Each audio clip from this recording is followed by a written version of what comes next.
Hey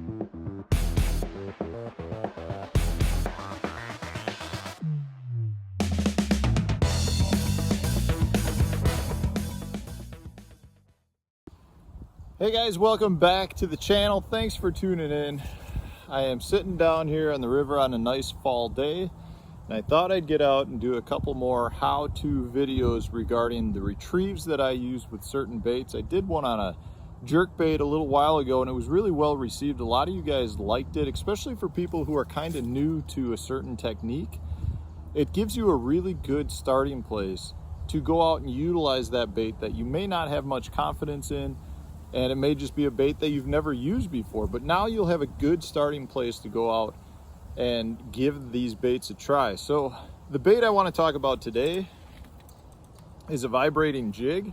Vibrating jig, as we know it, has got a ton of popularity recently for being a phenomenal bait, but also a bait that catches really big fish. You know, this is a bait that I like to throw in tournament situations, knowing that it increases my odds at catching a slightly bigger fish. So, you know, there's a lot of really good brands out there. This is a Z-Man jackhammer, but there's a lot of different ones made right now, and they all work relatively the same way. They're very weedless baits when it comes to fishing grass, and they're all really just meant to be a vibrating bait that creates a lot of movement. But my retrieves are really geared toward fishing around grass more than anything, because that's where I'm going to generate the majority of my bites when I'm fishing this bait, and that's where I prefer to use this bait. So that's kind of what I'm going to be geared at towards today. I've got a handful of different retrieves, but the one thing I want to point out with this bait, and all of my retrieves for the most part will show that and will generate bites in this manner. And what I'm talking about is specifically trying to create a reaction strike. This is a really good bait for surprising the fish and getting them to strike the bait out of sheer aggression. A lot of the baits, or a lot of the bites that you'll get on this bait, are just vicious. I mean, they'll try to rip the rod out of your hand. So when it comes to how I normally fish this bait, you know, a lot of people will throw it on braid. I like to fish straight 15-pound, 100% Berkeley trilene fluorocarbon. I think the fluorocarbon gives me a little bit more stretch to allow those fish to inhale that bait.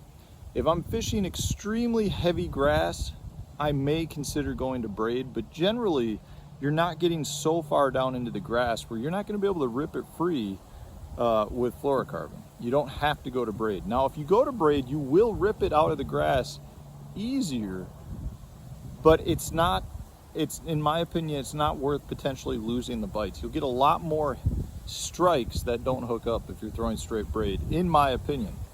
The rod is a crucial part to that. And, you know, this is a CB 907. This is an MHX blank. It's a blended rod, so it's got nice lower end backbone but an extremely soft tip. So what that happens is you get a really good, you're not going to see it here, but a really good parabolic bend. So when the fish bites the bait and inhales it, you're going to have the rod slightly bend in, allowing that fish to get the baits a little bit deeper, but you've still got the backbone to get the fish out of the cover that you're fishing. You know, you need to keep in mind with this bait, this is not a weedless bait in terms of the hook being weedless. So when a fish eats it, getting that hook point driven home is not that hard to do. So you don't have to have super heavy gear to do that. You do need to have gear that's strong enough to get it out of the weeds that you're fishing. But that's kind of the approach that I use. In terms of a reel, this is just an Abu Garcia Revo ALF. This is the 8-to-1 ratio, so it is a faster reel, but you don't necessarily need that. I like to go a little faster if I'm fishing through heavy weed because I can pick up the slack a little bit faster, but you don't need that by any means. In fact, you know, there are times you really want to slow this bait down and feather it through the weeds, but in general, I still like to go with a little bit faster gear ratio reel, and that's my setup. So let's go down to the water and check out the retrieves that I use to fish a vibrating jig.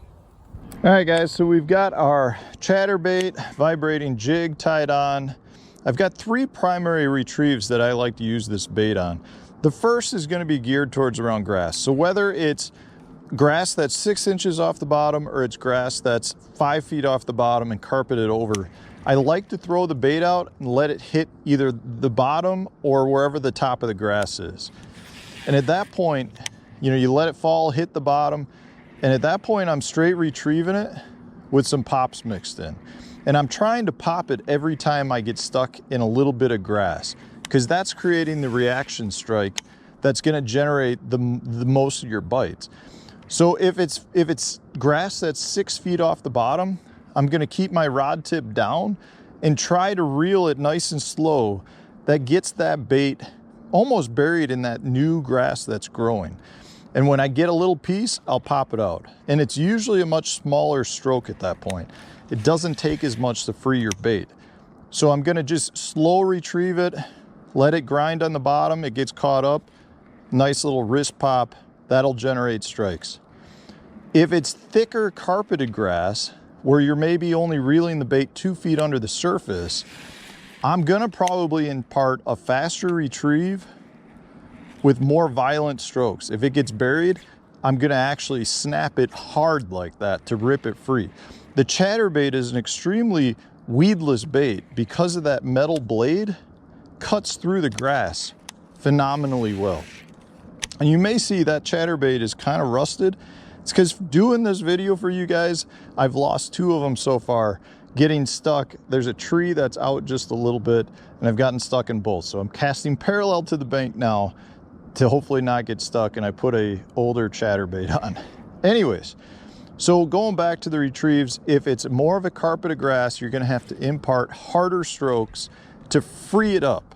If it's a lower layer of grass that's deeper, you're not gonna have to do as much hard popping. You can probably impart it with your wrist because that new growth is only 6 inches or a foot off the bottom. That's my primary retrieve. The next retrieve would be, say if I'm fishing around docks or open water where I've got targets, I'm gonna do a nice steady retrieve and just kill it. But before I kill it, I usually do a quick, like quarter turn hard reel. So I'm reeling it nice and slow. I get to a dock post and I hit it hard and kill it.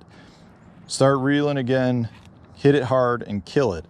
And that will generate bites from fish that are suspended under a dock or, you know, around a piece of wood where you're trying to create a reaction strike without hitting anything. So you need to hit that reel turn hard, real quick, just to create a small explosion of the bait that can generate those strikes. So it's just a nice steady retrieve, say along a dock, hit it, kill it.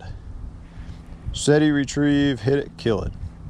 So those are my 2 primary approaches for if I'm fishing weed or not weed. The next would be if I'm fishing deeper water, you know, where I've got maybe some like ledge fish or deeper eelgrass or sandgrass, I'm gonna throw a heavier chatterbait to keep me on the bottom. So if I'm fishing, say, eelgrass that's in 12 foot of water, I'll throw a 3/4 or ounce or 1.25 ounce bait, throw it out, let it hit the bottom, and I'll basically keep my rod tip almost pointed at the bait. And when I know I'm on the bottom, I'm gonna just reel real hard for like 4 turns and then kill it, let that bait fall back down. And this is because I'm shallow at pop free there, but you get the gist of it. I'm throwing it out, let it hit in the bottom, so it's on the bottom, and just create that explosion. Let it fall back down on a semi-tight line, and there you go. I mean, that's gonna generate strikes from deeper fish.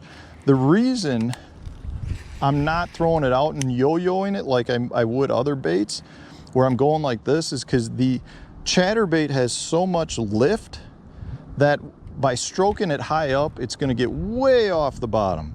I wanna create an explosion where the bait's running more parallel to the ground. So if I'm just keeping my rod tip pointed at it and just burning it for a few reel turns, the bait's not gonna rise up as much. I mean, chatterbait naturally wants to rise anyways, but I wanna keep my bait down in those scenarios where I'm running it, say, over the top of eelgrass.